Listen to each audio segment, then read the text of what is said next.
Vamos a terminar sistema reproductor de hembra y después del break, o sea, terminando esto, partimos con órganos de los sentidos, específicamente con ojo. La presentación está cargada en Blackboard, así que la pueden ver sin problema.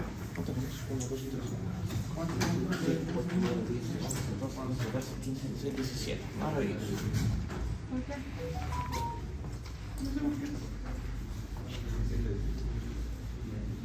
¿Tienen prueba hoy día? No. ¿Mañana? Sí. Hoy día sí tenemos pruebas. Ah, no, ustedes no. ¿Y qué? ¿De genética? Bien. Continuamos entonces con el sistema reproductor de la hembra. Específicamente, nos vamos a centrar ahora en el útero, ¿ya? Y el útero en general es yo diría que la segunda estructura más importante dentro del sistema reproductor de la hembra, porque básicamente acá es donde se van a generar la mayor cantidad de cambios, ¿ya? De cambios estructurales, de posición, forma, ¿sí? Y eso obviamente va a haber una diferencia entre algunas especies, más que nada en el tamaño, y también considerando la cantidad de crías que pueda llegar a tener esta hembra. Sí, es algo que habíamos hablado la semana pasada, ¿cierto? De cuántas crías pudiese tener una cerda, ¿cierto? Una perra, un gato, ¿cierto? Todo eso podía ir cambiando de acuerdo también a su conformación general. Como base, decimos, ¿cierto? Que toda estructura muscular, porque en este caso el útero es una estructura que tiene un tejido muscular importante, ¿ya? Y que es vascularizado. Y esto lo vimos también la semana pasada, ¿cierto? La irrigación que tiene el útero es alta, ya es una alta cantidad. Y aparte de eso hay que considerar de que el útero también tiene esta relación entre carúncula, cotiledón, ¿cierto? Placentoma, ¿cierto? Que se forma durante la gestación. Y eso hace que esa estructura sea extremadamente irrigada, ¿ya? Y eso es importante. Entonces, esto hace también que, más allá de que tenga una vascularización importante, permite de que sea elástico. Y eso permite una expansión, una dilatación bastante importante. Por ende, vamos a tener también una túnica mucosa y una serosa, como toda estructura tubular, porque en este caso el útero, al igual que el intestino, ¿cierto? Al igual que el estómago, es una estructura tubular, ¿ya? Y eso, aunque no parezca, ¿cierto? Pero es una estructura tubular cavitaria, y por ende vamos a tener una mucosa interna y una serosa externa, ¿ya? Y así también vamos a tener capas dentro del útero, que nosotros vamos a llamar endometrio, miometrio y la capa externa, ¿cierto? Que va a ser, algunos lo conocen simplemente como una capa serosa, la capa serosa, la capa más externa del útero, ¿ya? Pero importante, el endometrio y el miometrio son las dos más importantes, porque es ahí también donde se van a provocar algunas patologías. Yo me imagino que alguno de ustedes ha podido escuchar las famosas endometritis o las famosas metritis, ¿ya? Y vienen asociados a, el sufijo itis viene asociado directamente a inflamación. Entonces tengo una endometritis, tengo una inflamación de la capa interna del útero, una metritis, que es una inflamación en este caso del miometrio, ¿sí? Entonces, eso, ya es importante considerarlo. Ahora, así también nosotros tenemos que considerar que en esta vista, ¿cierto? Una vista dorsal del útero y las tubas uterinas del bovino, se hizo un corte, ¿cierto? ¿Qué corte será este?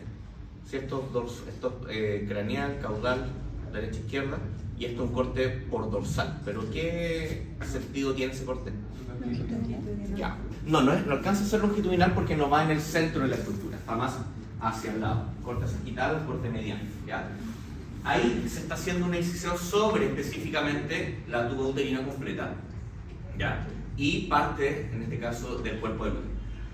Y acá, ¿qué podemos ver? Obviamente el endometrio, ¿cierto? La capa interna, ¿sí? Y podemos observar esas estructuras, ¿cierto? Que son las carúnculas endometriales, que la habíamos mencionado, ¿cierto? En la clase pasada, que es característico del bovino, ¿ya? En el caso del equino también las posee, pero son pequeñitas, incluso las describen como micro carúnculas, ¿ya? Son muy pequeñitas. En algunos textos va a aparecer como que nunca existieron, ¿ya? Pero sí, efectivamente existen.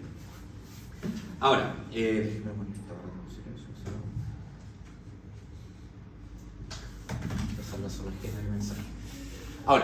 importante, después vamos a ver la conformación, ¿cierto? de las tubas uterinas y del cuerpo, pero acá lo que yo quería mostrar es específicamente la capa interna, ¿cierto?, del endometrio, y el miometrio en general se ve bastante delgado.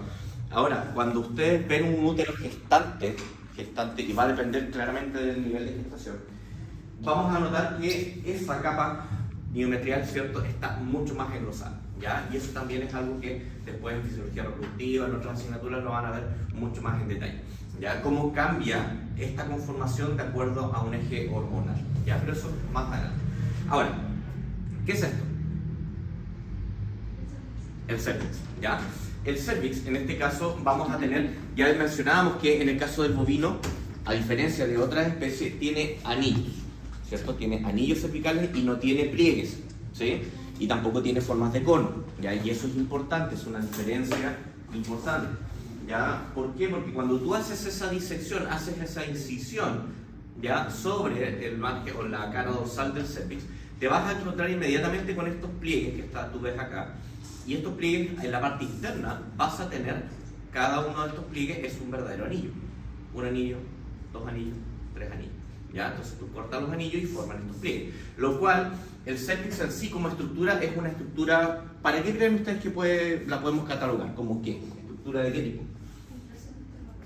¿De qué? Filtración, ¿cómo?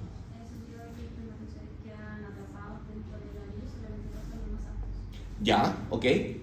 O sea, sería como un filtro. No, ya. Aparte de eso, está bien. ¿Qué pasa? ¿Cómo? Ya, ahí está. Protección. Protección de agentes externos. ¿Y qué otra cosa podríamos proteger? ¿Qué más podría proteger el cervix? El útero, ¿ya? Y si protege el útero, ¿qué protege?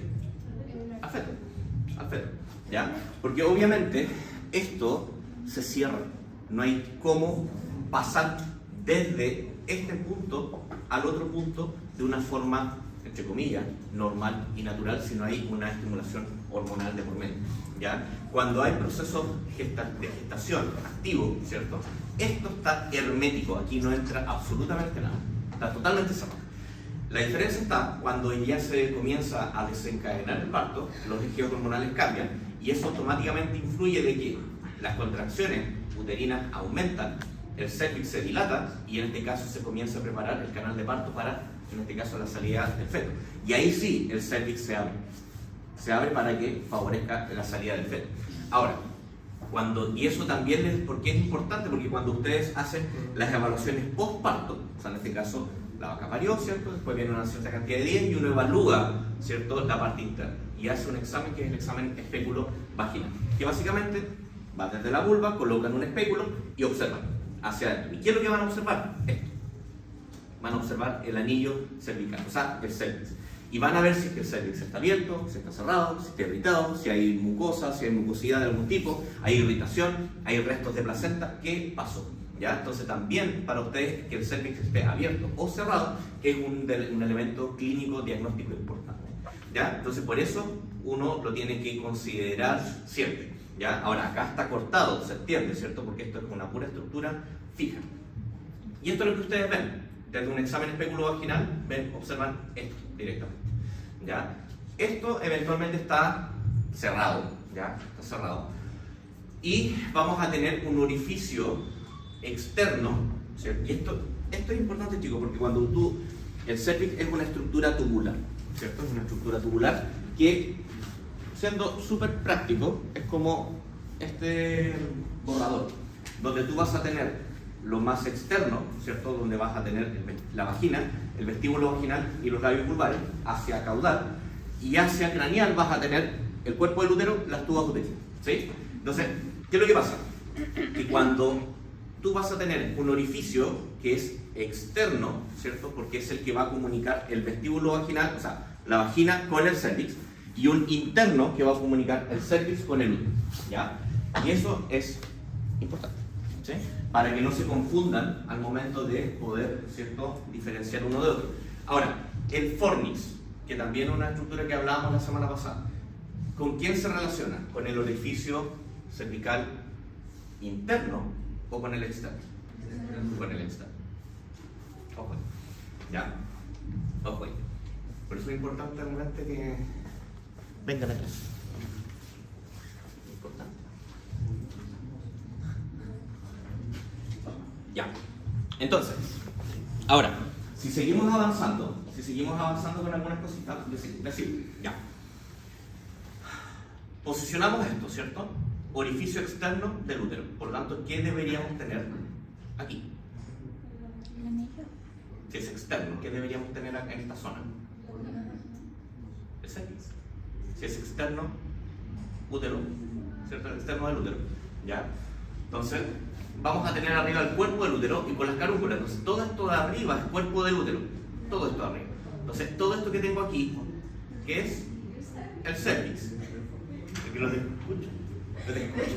Háblame más fuerte. No la escucho. Grítelo, grítelo. Ya.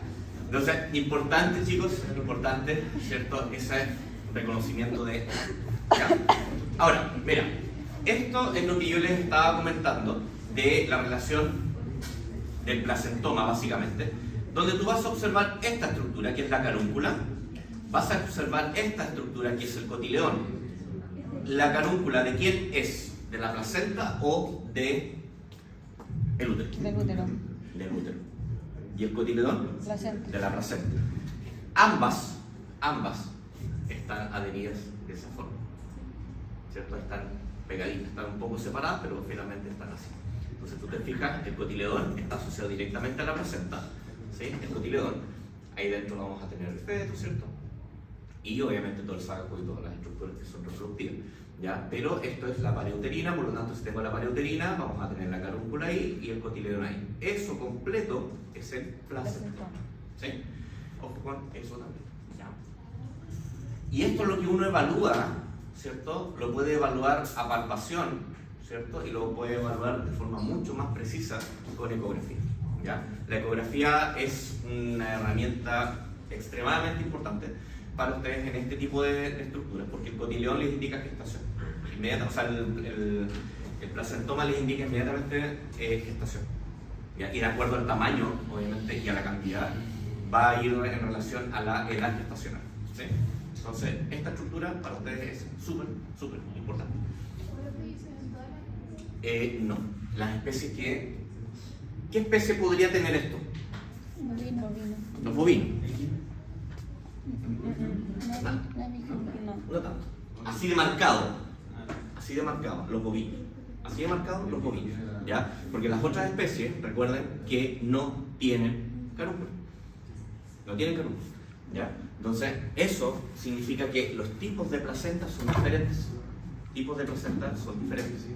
¿Alguno de ustedes hace trabajo de placentas o no? ¿De lo que está acá? ¿Usted? No. Ahora lo hace. Ya, ahí debería quedar súper claro en ese trabajo, ya, los tipos de placenta. ¿Sí? Bien, en el caso ya las últimas porciones, ¿cierto? De vagina y vulva, la verdad la vagina es una porción intermedia, digámoslo así, intermedia. ¿Por qué? Porque finalmente es el órgano copulador, la zona de cópula específicamente. Y una de las características que tiene la vagina es el pH. Es el pH, ¿ya? El grado de acidez que hay en esa zona. ¿Por qué? Porque hay enfermedades, hay patologías, ¿ya? Como la brucelosis en particular, que no se puede transmitir, ¿cierto? Si bien es cierto es una enfermedad reproductiva, pero no se puede transmitir del toro directamente hacia la hembra por una monta natural, ¿ya? Pero sí por vía inseminación artificial. Curioso, ¿ya? ¿Por qué? Porque si tú haces inseminación artificial, ¿cierto? Con un toro que es positivo, porque un toro puede tener brucelosis, ¿cierto? Si un toro es positivo a brucelosis y tú haces inseminación artificial, ¿dónde estás depositando el semen? En el útero. Te saltaste la vagina, como es fácil, porque pasaste directamente con el inyector, pasaste la vagina, pasaste el cervix y depositaste en el útero. ¿Puedes infectar una hembra negativa a brucelosis? Sí. ¿Cómo? Por vía de inseminación artificial, sin ningún problema. Pero en una monta natural, ¿cierto? Hablemos de un toro que ande, ¿cierto? Ahí tranquilamente, haciendo lo suyo, no puede. ¿Por qué? Porque en el momento de que se genera la cópula, el toro obviamente va a depositar el semen, ¿dónde? La vagina. Y la vagina, el grado de acidez impide de que los espermatozoides sean viables, y en este caso el ambiente que se va a generar es inviable para el crecimiento bacteriano. ¿Sí? Entonces no se puede contaminar, es muy poco probable, prácticamente casi imposible, ¿cierto?, que un toro normal, ¿cierto?, digámoslo así, con monta natural, pueda infectar una hembra con brucelosis. Cuidado, y esa es típica pregunta de enfermedades bacterianas, pregunta de examen de grado, pregunta en todos lados, pregunta en internados, siempre dicen, no, sí se puede. No sé. Mal, ¿ya? Así que cuidado. Ya, como bien dice ahí, órgano de la cópula, ¿cierto? Ya lo hablábamos, por craneal vamos a tener el fornix, ¿cierto? Y el cervix como tal, ¿cierto? El orificio externo, ¿sí?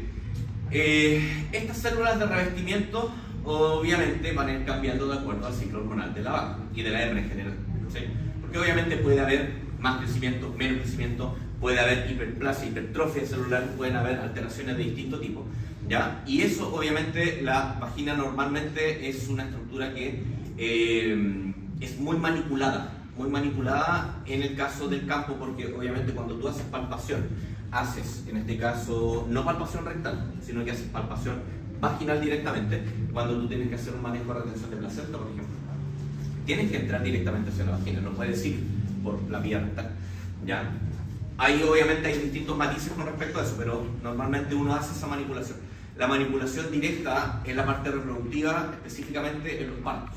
Obviamente esta zona se va a ver extremadamente comprometida, va a haber mucha inflamación, mucha irritación. Las vaginitis normalmente son súper comunes en las vacas, ¿ya? Y hay que tener harto cuidado, ¿ya? Entonces es una zona, como les digo, bastante manipulada y que normalmente va a generar procesos inflamatorios e infecciosos, ¿ya? Entonces obviamente hay que considerar ahí varios elementos. Y lo otro es que vamos a tener desde la vagina la parte más caudal, ¿cierto? La zona del vestíbulo vaginal, donde en el vestíbulo vaginal específicamente vamos a tener la salida de la uretra, ¿ya? Vamos a tener el meato urinario externo, que es el orificio de salida de la uretra, ¿ya? Y eso es visible. Y ojo, que acá, el orificio, en este caso el meato urinario externo, lo confunden por ubicación con la zona clitoriana, la zona del clítoris. Se confunde. Y se confunde única y exclusivamente por posición, ¿ya? Solamente por posición, ¿ya? Que ahí lo vamos a mostrar igual. Como bien digo ahí, cuidado con confundir la salida de la uretra con la fosa del clítoris, que está más caudal en la perra, en el piso del vestíbulo. ¿Por qué? Y aquí les pregunto, ¿por qué creen ustedes que se pueda confundir y qué importancia tiene que se confunda una con otra? Porque esto es una fosa, o sea, es un espacio cavitario que no tiene un conducto, sino que tiene un tope. Por eso es una fosa, ¿ya? Pero la salida de la uretra no, porque eso llega directamente a la vejiga. ¿Por qué será importante? No tanto eso. Porque finalmente es muy poco probable, o sea, lo tomas como referencia, sí, se toma como punto de referencia para evitar, obviamente, evitar esa estructura. No puedes pasar por ahí con el inyector, sí, pero no es por eso. ¿Por qué más creen ustedes que podría ser importante saber dónde están estas dos estructuras y no confundirlas? Siendo que una estructura tiene un conducto directo y la otra es una fosa ciega. Dígame. ¿Qué? Para la colocación de la sonda. Eso. Las sondas uretrales, en este caso para la toma de muestra de orina específicamente, van en la salida del uretra. Entonces, si tú vas a hacer un sondaje, ¿cierto? Vas a sondear, ¿cierto? Específicamente, tienes que entrar por el meato urinario externo y no por la fosa del clítoris, porque si no, si estás entrando por la fosa del clítoris y es una fosa ciega, ¿qué va a pasar? Vas a tratar de entrar y vas a romper, vas a perforar esa estructura. Y eso va a generar inflamación, dolor, infección y una serie de cosas. Ya, entonces sí, era eso, precisamente el tema de las tomas de muestras. Que normalmente uno espera que la vaca orine, ya estimula cierta vía rectal y espera que orine para tomar la muestra. Ya, pero si no es factible hacer eso, tienes que hacer un sondaje, tienes que ingresar por ahí, ¿cierto? Y tomar una muestra lo más estéril posible. ¿Sí? Y eso es una parte de procedimientos que lo van a ver en cuarto año. Creo que hay una asignatura nueva que se llama procedimientos, algo así, procedimientos clínicos. Ya. Ahí, bien. Como vamos a estar ahí, yo se los dije cuando estaban en la dije que iban a decir que aquí no. en mayores se pueden tomar muestras directamente de la vejiga, como Sí. se hace con menores. Sí, sí se puede hacer en base, vía, por ejemplo, ecográfica guiada. Tú lo puedes hacer, por ejemplo, en ternero se puede hacer. Tú puedes hacer una ecografía y una punción ecoguiada, en este caso directo hacia la vejiga, se puede hacer. En grandes animales, por ejemplo, animales adultos, es menos viable por el tamaño de la estructura, ¿ya? Pero en pequeños animales, hablemos de ternero, en potrillo, ¿cierto? Sí es más factible poder hacer. Pero muchas veces basta con hacer un sondaje y es suficiente, no debería ser un problema, ¿sí? Pero sí se puede. Bueno, y la vulva, finalmente, la vulva es una estructura que es súper importante. ¿Por qué es importante la vulva? Porque todos estos mecanismos, desde la vulva hacia el ovario, vamos a tener distintos pasos de protección, ¿ya? Y en este caso, los labios vulvares son obviamente importantes porque vamos a tener dos, uno derecho y izquierdo, ¿cierto? Dos comisuras, una comisura dorsal y una comisura ventral. Y en esa zona de la vulva vamos a tener clítoris, fosa clitoriana, los senos del clítoris, que está obviamente presente solo en yeguas, ¿ya? En la zona del seno del clítoris. ¿Y por qué será importante que el cierre de los labios vulvares sea perfecto? ¿A quién se lo ocurre? Para entrar a microorganismos. Ok. Si tengo un cierre vulvar irregular, o sea, un labio que hayamos tenido, no sé, un ataque de perro, un corte, lo que sea, y genera un cierre de labios vulvares irregular, ¿qué puede pasar? Filtración. Pero aparte de eso, ¿Qué dijo? piensen anatómicamente la zona. ¿Me repite la pregunta? Anatómicamente, si tú ves una vaca desde atrás o ves una yegua desde atrás, levantas la cola y dices, ah, mira, esos labios, los cierres del labio vulvar son irregulares. O sea, no hay un cierre perfecto, no hay, ¿qué pasa ahí? Eso, las fecas, ¿ya? Porque recuerden que por la parte dorsal, ¿cierto?, de los labios vulvares tienen el ano, ¿sí? Y si tengo esa zona ahí, obviamente esa feca va a caer sobre la vulva y eso va a pasar, cierre bien o cierre mal, va a caer igual, ¿ya? Ahora, existe un concepto que se llama conformación perianal, ¿ya? Conformación perianal, ¿ya? Y la conformación perianal tiene una relevancia importante porque es la relación que van a tener entre la inclinación de la vulva con la profundidad del recto, o del ano en este caso. Y eso va directamente en esta posición, ¿sí? Entonces, ¿por qué eso es importante? Por precisamente lo que estaba mencionando Fres, que tú vas a decir, si tú ves esto desde un flanco, desde lateral, ¿cierto? Esto debería tener, cuando hay una mala inclinación,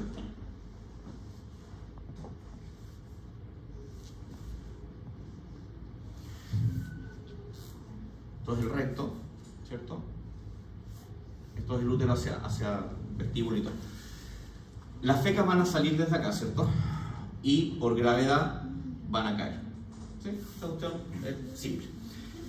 Si tengo un mal cierre vulvar y una profundidad muy hacia adentro, o sea, tengo una inclinación directamente así, ¿qué es lo que va a pasar? Obviamente, esas fecas van a caer hacia el interior y van a contaminar el vestíbulo vaginal, ¿ya? Entonces, esa conformación perianal es tremendamente importante y es una evaluación que ustedes hacen previo a las compras, previo al encaste, previo a todo manejo reproductivo. Tú tienes que evaluar la conformación perianal y eso se puede resolver quirúrgicamente, ¿ya? Hay técnicas, ¿cierto?, quirúrgicas que permiten la retracción de esto, ¿cierto? Básicamente tú tiras esto un poco más hacia caudal y mejoras la conformación de los labios vulvares. ¿Para qué? Para que esto que está así quede así. Y eso se puede hacer. Es una técnica quirúrgica que se hace. Tiene un grado de dificultad, no es tanta, pero se puede hacer. Ahora, ¿por qué es importante también eso? Porque esa conformación perianal, ojo, que es la relación entre los cierres de los labios vulvares con la salida del recto. Eso es la conformación perianal, no es ni más ni menos, no hay más chaya que eso. Ahora, estos labios vulvares ¿cierto? También, como les decía, tiene que tener un cierre o un calce perfecto. Si eventualmente no cierra de forma pareja,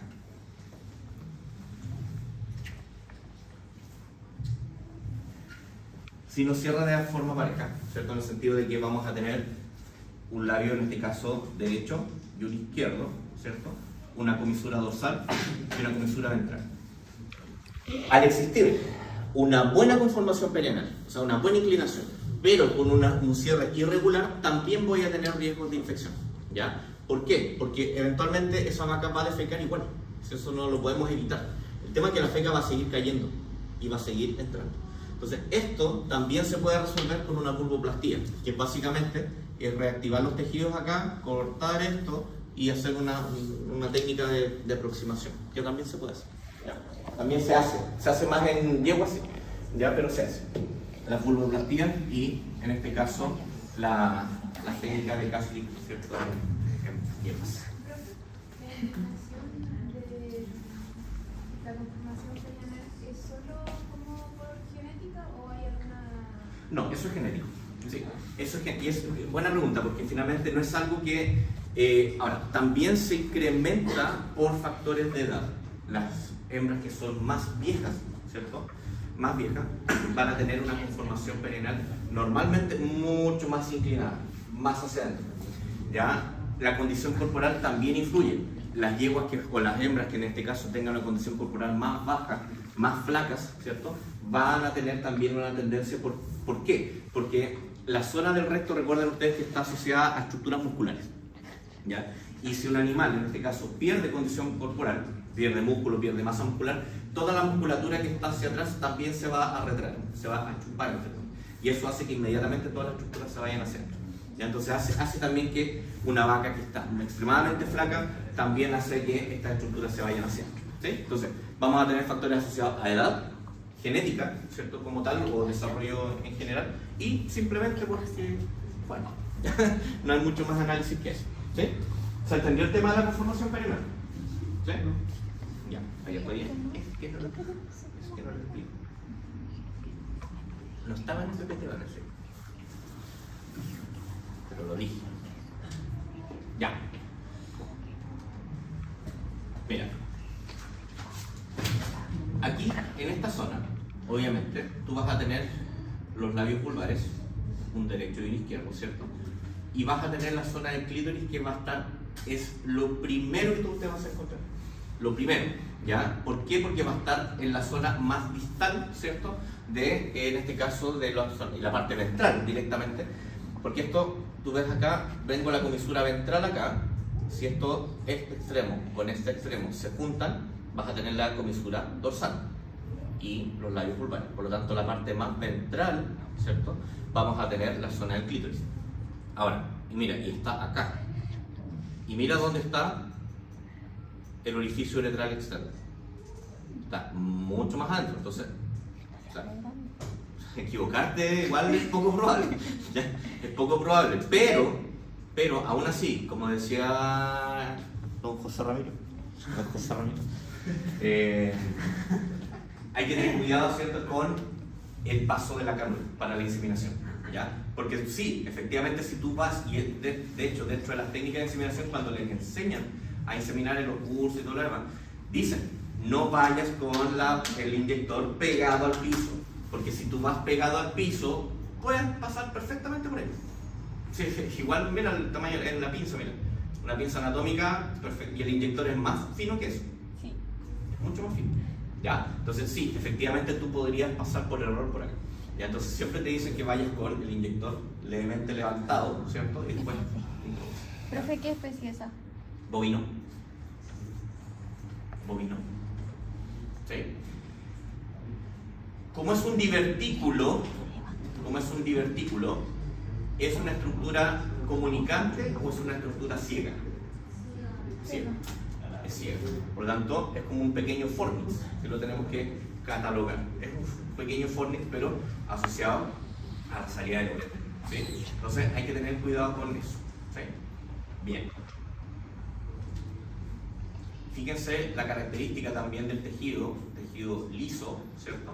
Que no tiene mayor cantidad de pliegue. ¿Ya? Entonces es bastante fácil poder reconocerlo. Ya está, ¿cierto? Completo. Donde tú, ¿qué es lo que vas a tener? Mira, ¿qué es esto? La vejiga, ¿cierto? La vejiga.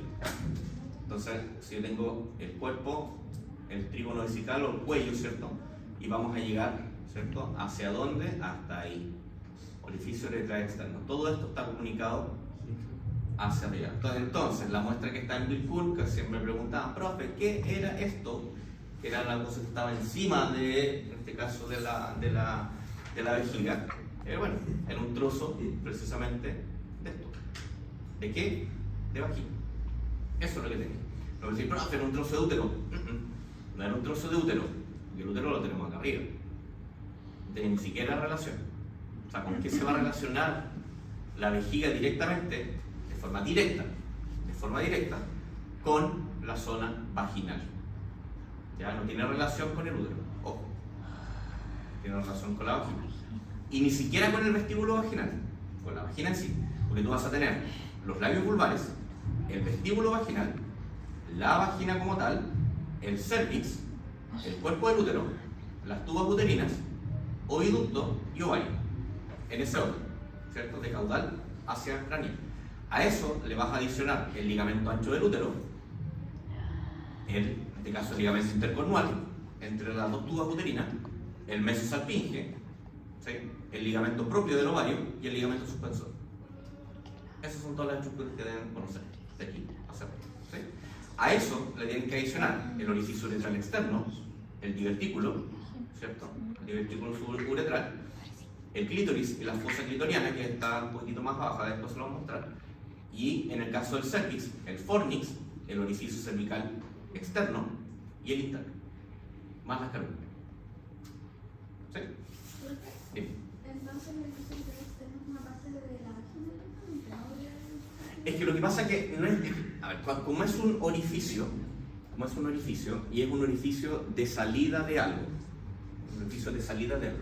entonces es como que tú me preguntas el foramen supraorbitario, ¿es de qué hueso? ¿Es del hueso o es del nervio que sale por ahí? ¿O de la estructura que sale por ahí? ¿Ya? Aquí es lo mismo, porque el orificio es de la vagina como tal, es de la vagina porque está en la vagina. ¿Pero qué permite? La comunicación de la uretra. Permite la salida de la orina por la uretra. ¿Sí? Pero no es que sea, el orificio no es que sea de la uretra como tal, es una estructura que está en la vagina. ¿Sí? Mira, acá lo mismo, vagina, el orificio uretral, ¿cierto? Vestíbulo, labios de la vulva, clítoris. O sea, hay una diferencia. ¿Sí? Hay una diferencia de posición que es evidente. Pero esto en vacas, ¿ya? O sea, perdón, en cerdas. Pero esto en yeguas. Y mira lo que pasa acá. Vestíbulo. ¿Sí? ¿Qué es lo que vamos a tener aquí? El clítoris y mira, la fosa clitoriana, la fosa clítoris. ¿Sí? Que no está en estas otras especies. No está. No tengo una fosa tan marcada como en el caso de la yegua. Y eso es una diferencia importante. ¿Sí? Entonces, cuidado con eso. Profe, Ya. profe, Dime. en el caso de la yegua, ¿dónde se ve la uretra? Que en este caso es más interno, porque aquí estamos mostrando solamente los labios vulvares está aquí. Tengo solamente los labios, entonces aquí tú estás viendo la entrada del vestíbulo vaginal, o sea, la entrada de la vagina. Ah, ya. Entonces estaríamos más aquí, pero más allá. Ya. Es como casi a la misma altura. No me lo idea.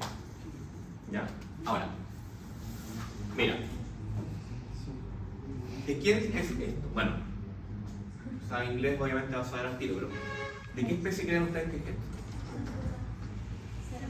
Cerdo. ¿Ya? ¿Por qué es de cerdo? Más allá de lo evidente, pero ¿por qué? La forma de las tubas uterinas. ¿La forma de? La tuba uterina. De las tubas uterinas. Son serpenteantes, ¿cierto? Y eso obviamente es una diferencia importante. Mira, ¿Qué es lo que tenemos acá? Esta es una vista, en este caso es una vista desde craneal hacia caudal, ¿sí? Donde tú vas a tener las tubas uterinas, vas a tener ahí entre medio, entre ambas tubas, el ligamento intercornual. Hay un ligamento intercornual en el cerdo, ¿sí? ¿Qué es lo que más vamos a tener? Este ligamento, ¿cierto? Que es el ligamento ancho del útero, que es el ligamento más grande, que permite la suspensión completa, ¿cierto? Del útero, ¿sí? Después, ¿qué es lo que deberíamos tener? Si tengo el ligamento intercornual ahí, y aquí me está marcando el límite del cervix, eso de ahí es cervix, ¿qué es esto? No, esto, ¿dónde está el útero? Si esto es cervix, que va desde aquí, aquí, esto te está marcando que es el cervix, y este es el ligamento intercornual, aquí está la bifurcación, uno y otro, por lo tanto, desde aquí hasta aquí, ¿eso qué es? El cuerpo del útero. ¿Ya? El cuerpo del útero.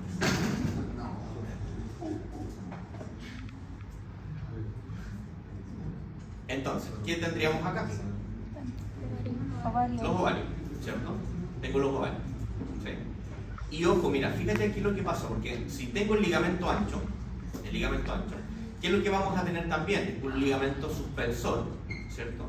Ligamento suspensor, ¿cierto? De el ovario. Mira cómo se proyectan, bastante firme, ¿sí? Y el ligamento propio va desde el ovario a la tuba uterina, ¿sí? Y en algunas partes ustedes lo van a encontrar, ligamento ovario,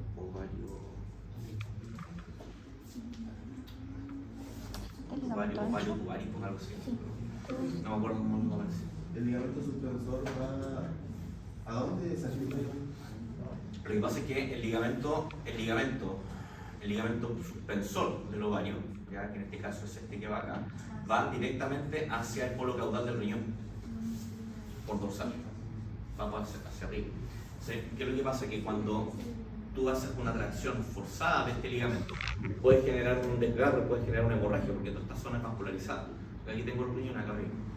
¿Ya? Entonces, tú traccionas mucho, este ligamento se puede desgarrar y obviamente va a empezar un sangrado, que tú muchas veces no vas a saber cómo controlar porque viene de tan arriba que no tienes acceso a eso. Entonces, por eso el ligamento, en este caso propio, o sea, el suspensor, no se tracciona tanto.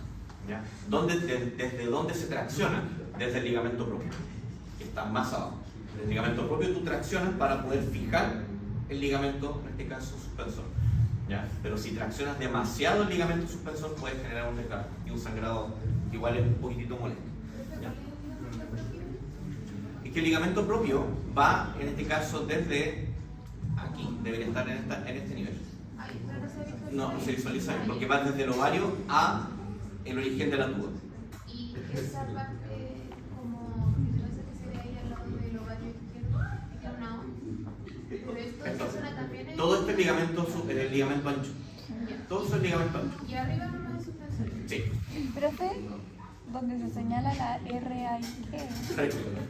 Ah, El recto. Lo mismo que tienes acá arriba. ¿Ya? Ya. Ahora, en este caso, ¿qué especie es? Yegua. ¿Ya? Mira, cuando tú haces palpación rectal, tu brazo está entrando aquí. Aquí está entrando tu brazo. ¿Ya? Entonces, si entra tu brazo acá, y dices, y te dice, vaya a buscar el ovario izquierdo. Entonces tú entras y vas a buscar el ovario izquierdo. Lo puedes hacer, pero ahí está. Después te dice, vaya a buscar el ovario derecho. Porque está a la misma altura, medianamente parecido. Pero no es como tan así, pues. Tienes que bajar la mano, tienes que generar un poquito de presión. A esto adicionale gestación, adicionale un cuchillo. El peso, obviamente, es importante. Por lo tanto, fíjate el ligamento suspensor, ¿cierto? El ligamento ancho, perdón. ¿Sí? Bastante grande que afirma todo esto se acabó, completo. ¿Sí? Aquí tú vas a tener el ligamento propio, que es solamente eso, y de aquí hacia arriba, ese pequeñito que se ve ahí, es el ligamento suspensor del ovario. ¿Sí? Entonces, aquí se ven bien los ligamentos. Entonces, aquí tú tienes el ligamento suspensor del ovario, ahí, Ahí tengo el ligamento propio del ovario y el ligamento ancho del útero. ¿Sí? Todo eso, esos tres mecanismos hacen que esto se mantenga, ¿cierto?, suspendido. Y fíjate la disposición de las tubas uterinas que van hacia cráneo dorsal, o sea, van hacia adelante y hacia arriba, con una pequeña inclinación hacia ventral. Profe, disculpe. El ligamento suspensor, el ligamento ancho y el otro, ¿cuál era? El propio Ahí. acá, Ya. suspensor y el ancho. Ya. O mesométrico, que también lo pueden encontrar en los textos como mesométrico. ¿Ya? Y acá, mira la diferencia, ¿qué es esto? Vaca. Y ojo, los que palpen o han palpado vacas en algún momento van a encontrar esta estructura, esto que está aquí. Y esto es súper importante porque cuando, bueno, tú tienes recto, ¿cierto? ¿Ya? Y el resto lo mismo, ligamento ancho, ¿cierto? Suspensor, bla, bla, bla, ya el resto lo mismo. Pero acá, fíjate, ¿qué es esto? Sí, es la bifurcación. Entonces vamos a tener un ligamento intercornual dorsal y un ventral, son dos, ¿cierto? En el caso de las vacas, ya tengo dos ligamentos ahí. Y esta estructura que finalmente es como tal cual ustedes tengan sus dos dedos así.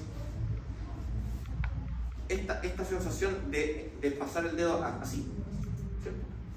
Es lo que tú sientes cuando palpas esto. Y esto se puede palpar en una vaca seca que no está gestando. Una vaca no gestante es súper sencillo determinarlo porque obviamente cuando tú ingresas por recto, tomas cervix inmediatamente, avanzas un poquitito, un par de centímetros nada, y inmediatamente sientes esa bifurcación con los dedos y dices ya, está bien. O sea, no hay mayor análisis que hacer a no ser que sea una gestación muy reciente, muy reciente, que no la pudiste detectar, ¿cierto?, mediante palpación. No la pudiste detectar con palpación, pero si pasas un ecógrafo lo más probable es que sí la pilles. Profe, ¿Ya? ¿cómo se llama esa estructura entonces? Es que lo que pasa es que estas son las tubas uterinas, nada más. Entonces, Son las dos tubas, solamente que están separadas. Se puede notar mejor la separación porque aquí es lo mismo, pero aquí ya están separadas completas, ¿cierto? ¿Te fijas? Están separadas. Entonces, esa bifurcación que te mostraba en las yeguas, en las vacas, perdón, no está aquí en el cerdo, ¿ya? Tampoco está en la yegua, pero sí está en las vacas.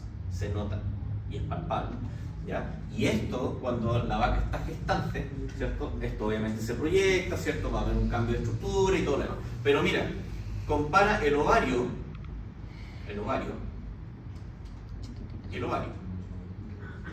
partiendo de la base del tamaño, sí, es más grande. Y lo otro que es distinto es la posición. En este caso, los ovarios están suspendidos, o sea, están hacia dorsal. En el caso de las vacas, están hacia abajo. ¿Ya? Entonces, durante la palpación, en vacas es mucho más sencillo porque tú entras y bajas. O sea, entras y bajas. Haces esto y esto para encontrar los ovarios. Pero en el caso de las yeguas tienes que ir arriba. ¿Ya? Y eso obviamente no van a empezar a buscar los ovarios aquí abajo, sino nunca los van a ver. ¿Ya? Y obviamente el resto de las estructuras ya están mencionadas. ¿Ya? Entonces, importante esos detallitos. ¿Y esto qué es? Una oveja. ¿Ya? Que es muy parecido, prácticamente lo mismo. Tú en ovejas, obviamente, la única forma de evaluar esto, ¿cierto? Evaluar esto es en base a ecografía. ¿En el intercornual y en bovino hay una porción proximal distal o cómo se dice? Sí, cuando es proximal y distal, en algunos textos aparece como proximal y distal y en otros aparece como dorsal y ventral. ¿Ya? Pero básicamente es uno que está ahí y el otro está más abajito. Son dos pliegues, uno arriba del otro. ¿Ya? Donde dice BL, ¿eso morado en un vaso? BL, ¿esto? Sí, en la arteria. ¿Qué arterias pueden hacer esta? interno o vertical, no sé. ¿Qué vaso sanguíneo puede hacer ese? Sí. Va directo hacia el ovario, con todas sus ramificaciones, mira ahí. Mire, va bajando. Directo al ovario. Sí, la arteria ovárica. Entonces, importante, por eso en las ovariosterectomías que ustedes realizan o van a realizar en algún momento, ¿cierto? Siempre van a tener que considerar algunas estructuras que son vitales. Y nunca se les puede olvidar el ligamento suspensor del ovario, el ligamento propio del ovario, la arteria uterina, ¿ya? Y la arteria ovárica, la arteria ovárica en esta zona, que es lo que ustedes van a ligar finalmente. Ustedes tienen que anclar su sutura aquí y van a hacer un punto de transficción y van a cortar esto porque tienen que sacar el ovario. Literalmente lo tienen que sacar. ¿Ya? Entonces van a tener que hacer un punto de transficción aquí, van a tener que bloquear ese sangrado. ¿Ya? Y el otro patrón de sutura que van a tener que usar es a nivel de cervix. Profe, ¿esas intervenciones se hacen con la apertura de...? Hay dos formas de poder hacerlo. Desde la línea alba, directamente en abdomen. Ingresas, ¿cierto? Y haces por separado. Ovario derecho, ovario izquierdo y después hacer las suturas en cervix. Porque recuerden que en cervix van a ir discurriendo 2 vasos sanguíneos, uno por cada lado. Por lo tanto, tienes que hacer punto de transficción en cervix también, por ambos lados, o uno completo en todo el cervix para poder traccionar todo hacia abajo. ¿Ya? Poder sacar. Porque ojo, que no puedes sacar todo esto.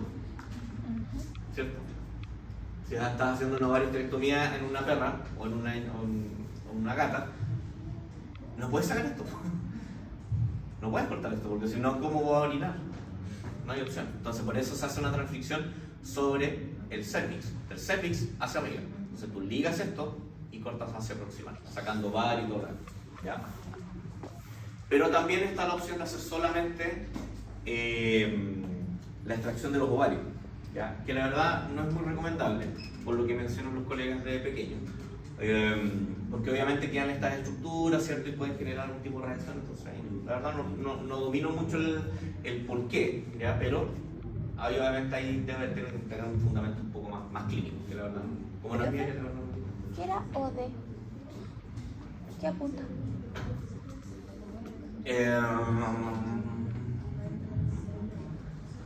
¿El ovario? No sé qué tal. No sé. Bueno, si no Ahí lo vamos a buscar sabe después. usted, no lo puede preguntar. Ya. en la- ¿Qué más se me queda en el tintero? Hay la otra respuesta. Una es por línea alba y la otra es por el flanco. Hacen una incisión por el flanco izquierdo, normalmente. Profe, Y ahí, perdón, Clara, y ahí es mucho menos invasivo porque es una incisión de este porcelado, chiquitito. Y van directo a un ovario, ligan, van al otro ovario, ligan y sacan todo por una sola incisión. Es más chiquitito. Es un poco más sangrante porque tienes que incidir todas las capas musculares hasta llegar al abdomen. ¿Ya? Tiene menos riesgo de visceración, tiene varias cosas. Pero cuando tú haces por la línea alba tienes mejor campo visual. O sea, puedes observar mejor la estructura. Esa es un poco la diferencia. ¿Ya? ¿Qué más se me queda en el tintero? Eso. Ya. Ahí terminamos con repro